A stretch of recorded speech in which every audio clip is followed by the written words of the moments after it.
তো আমাদের হয়েছিল 1.1 আর দুটো অঙ্ক বাকি ছিল, তো দুটো অঙ্ক আজকে পুরোটা করে নেব। চলো দেখা যাক। তো এখানে বলা আছে 6-এর 7-এর দাগের অঙ্কটা, যে দুই অঙ্ক বিশিষ্ট একটি সংখ্যার একক স্থানীয় মান, তো যাই হোক দুই অঙ্ক বিশিষ্ট আমরা কি পাচ্ছি, দুই অঙ্ক বিশিষ্ট মানে একক আর দশক দুটো সংখ্যা থাকবে, ঠিক আছে। তো একক আর দশক যে সংখ্যা দুটো থাকবে সেখানে হিন্ট দেওয়া আছে যে স্থানীয় মান অঙ্কটি, স্থানীয় মান মানে যে সংখ্যাটা হবে সেটাই, তো এককের স্থানীয় মান মানে এককের ঘরে যে মানটা থাকবে সেই অঙ্কটি দশকের স্থানীয় অঙ্ক অপেক্ষা, মানে দশকের যে মানটা হবে অপেক্ষা 6 বেশি। তার মানে বলছি এককের যে মানটা হবে দশকের থেকে 6 বেশি। তার মানে দশক যদি আমি এক্স ধরি তাহলে একককে আমি কি ধরবো, x+6, এটাই বলা আছে। তাহলে দেখো এটা হলো। এবারে তুমি একটা ভাবো এই সংখ্যাটা কি হবে, তাহলে সংখ্যাটি হবে, এটা একটা হেভি ট্রিক আছে, দেখে নাও।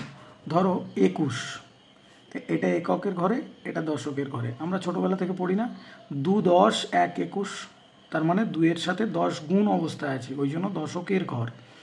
তো 2 10 1, তার মানে 2-এর সাথে 10 গুণ হয়ে তারপরে একটা যোগ হয়েছে, ওই জন্য গিয়ে 21 হয়েছে, তাই তো। তাহলে এটাও কি হবে, এটাও দশক মানে এর সাথে 10 গুণ অবস্থায় আছে, আর একক মানে এর সাথে 1 গুণ অবস্থায় আছে। তাহলে এখানে আমি কি লিখবো, সংখ্যাটা কি হবে, 10 গুণ এক্স, এটা গেল দশকের ঘর, প্লাস একক গুণ 1, তার মানে এটা 1 গুণ এই এককের ঘরে যা আছে। তাহলে এটা আমি কি পাবো, 10x প্লাস x+6, তাহলে এখান থেকে কি পেলাম, 11x + 6, তাহলে এই সংখ্যাটা হলো 11x + 6। বেশ, এবারে এই সংখ্যাটি দুটি অঙ্কের গুণফল কি হবে, গুণফল হচ্ছে দেখো একটা সংখ্যা কি x আর একটা সংখ্যা কি গুণ x+6, তাহলে দুটো অঙ্কের গুণফল এটা হচ্ছে। তাহলে এক্সের সাথে এটা গুণ হলে কি হয়, এক্স গুণ হলে x² প্লাস এক্স আর 6 গুণ হলে 6x, তাহলে এটা হচ্ছে গুণফল। এইবারে অঙ্কই কি বলা আছে দেখো, অঙ্কই বলা আছে যে অঙ্কদ্বয়ের গুণফল যেটা হবে সংখ্যাটির চেয়ে 12 কম। তার মানে এই সংখ্যাটার থেকে যদি আমি 12 বিয়োগ দিই তাহলে এইটা পাবো, গুণফল যা হবে সংখ্যাটির থেকে 12 কম হবে। তাহলে শর্তানুসারে আমি লিখতে পারি, শর্তানুসারে আমি লিখতে পারি যে সংখ্যাটা, আমি এই গুণফলটা লিখলাম সমান সমান সংখ্যাটা লিখব, এটার থেকে আমি 12 বিয়োগ দিলে গুণফলটা পেয়ে যাব। তাহলে এটার সমান তো এটা, তাহলে বেশ x² + 6x সমান সমান 11x + 6 - 12, তাহলে x² + 6x = 11x -12 থাকছে, এই -6 থাকছে। তো এখান থেকে যদি -6 থাকে তাহলে দেখো -12 থেকে 6 বাদ দিলে এটাই থাকছে, বা এখান থেকে x যদি কমন নাও, x কমন নিতে হবে না, দ্বিঘাত সমীকরণ করছি তো, x² রাখতে হবে, প্লাস 6x, আর এপারে 11x ওপারে গেলে 11x মাইনাস হয়ে যাবে, আর +6 এপারে আসলে প্লাস হয়ে যাবে, -6 এপারে আসলে।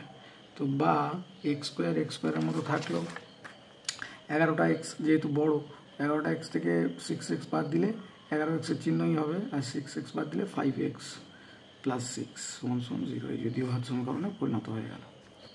ওকে, এবারে সেকেন্ড অঙ্কে আসি, আশা করি সবাই বুঝতে পেরেছ। সেকেন্ড অঙ্কে কি বলছে, যে একটা আয়তক্ষেত্র আছে, আয়তকার খেলার মাঠ আছে। তো আগে একটা আয়তক্ষেত্র এঁকে নিই, আগে একটা আয়তক্ষেত্র আঁকি, চলো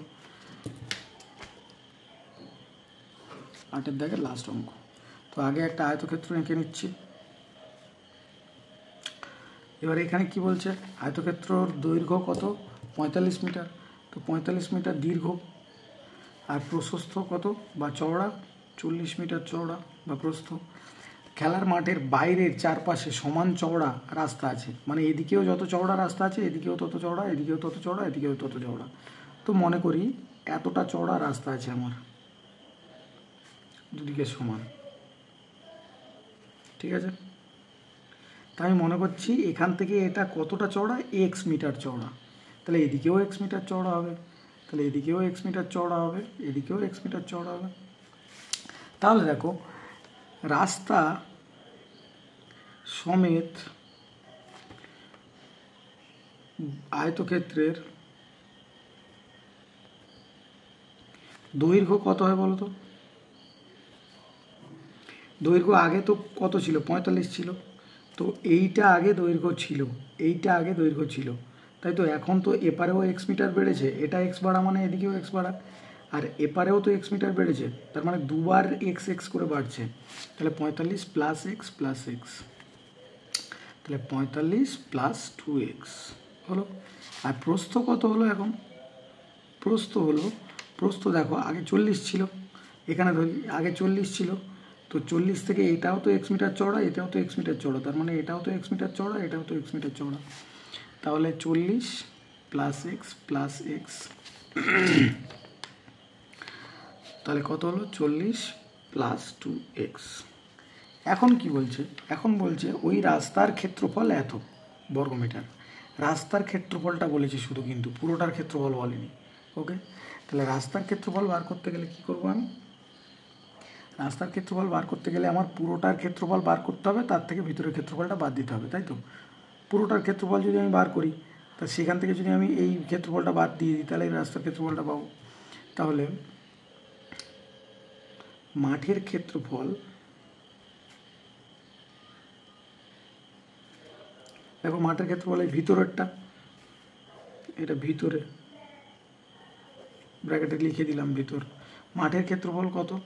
45 গুণ দৈর্ঘ্য ইন্টু প্রস্থ, যেহেতু দৈর্ঘ্য ইন্টু প্রস্থ, 45 ইন্টু 40, তাহলে 5 4 20, শূন্য হাতে 2, 4 4 16, 2 18, তাহলে 1800 বর্গমিটার হলো। এবারে রাস্তা সহ মাঠের ক্ষেত্রফল, রাস্তা সহ মাঠের ক্ষেত্রফল কত হবে? রাস্তা সহ মাঠের ক্ষেত্রফল দেখো 45 প্লাস 2x, এটা দৈর্ঘ্য হয়েছে, ইন্টু প্রস্থ কত? 40 প্লাস 2x, এটা হচ্ছে প্রস্থ। তাহলে এইখানে দেখো এখানে একটা টুইস্ট আসছে। তাহলে এখান থেকে দেখো, এখান থেকে আমরা তাহলে শর্তানুসারে কি বলতে পারি? শর্তানুসারে আমরা বলতে পারি তো, শর্তানুসারে বড় ক্ষেত্রফলটা থেকে ছোট ক্ষেত্রফলটা বাদ দিলে রাস্তা পেয়ে যাব। তো বড় ক্ষেত্রফলটা এটা, তাহলে 45 plus 2x into 40 plus 2x minus এইটা 1800 ছোট মাঠের ক্ষেত্রফলটা, তা সমান সমান আমাকে দিয়ে দিয়েছে রাস্তার ক্ষেত্রফল 450 বর্গমিটার, ঠিক আছে। তাহলে এখান থেকে আমি গুণ করে কি পাচ্ছি? 40 45 গুণ করে আগেই পেয়েছি 1800, তো 1800 আর 40, এবার এটার সাথে এটার গুণ, তো প্লাস 45 দুগুণে 90 এক্স, এবারে 2x আর 40-এর সাথে 80x, এবার 2x আর 2x-এর সাথে প্লাস 4x স্কোয়ার, আর মাইনাস 1800 যেমন পড়ে আছে তেমন, সমান 450। তো এই 90x আর এই 1800 কেটে গেল, বা আর এখানে 4xটা আমি সামনে নিয়ে নিলাম, 4x স্কোয়ার, যেহেতু আমার দ্বিঘাত লাগবে। তো এখান থেকে এটা এই দুটো যোগ করলে 170x, আর এটা যদি এপারে চলে আসে মাইনাস 450 সমান 0। এবার এখান থেকে আই থিঙ্ক 4 কমন যায়, হ্যাঁ 4 কমন চলে, 4 যাবে না 2 যাবে, তো বা 2 কমন গেলে কি পড়ে থাকে? 2x square plus 85x minus 225 সমান 0। 2টা ওপারে গিয়ে ভাগ হয়ে যাবে, তাহলে শুধু এটাই পড়ে থাকবে, ওই লাইনটা আর করলাম না। তাহলে 2x square plus 85x minus 225, তো কখনোই তোমরা লাস্ট দিক থেকে দেখা শুরু করো না, ফার্স্টে 1 নম্বর পার্ট থেকে দেখে দেখে আসলে তবে এই পর্যন্ত এসে পুরোটা চ্যাপ্টার ক্লিয়ার হবে, কোনো অঙ্কই বাঁধবে না। এই চ্যাপ্টারের অন্তর্গত কোনো অঙ্ক বাঁধবে না, পুরো পরিষ্কার কথা, যদি প্রথম থেকে করে আসো তো। রাখলাম।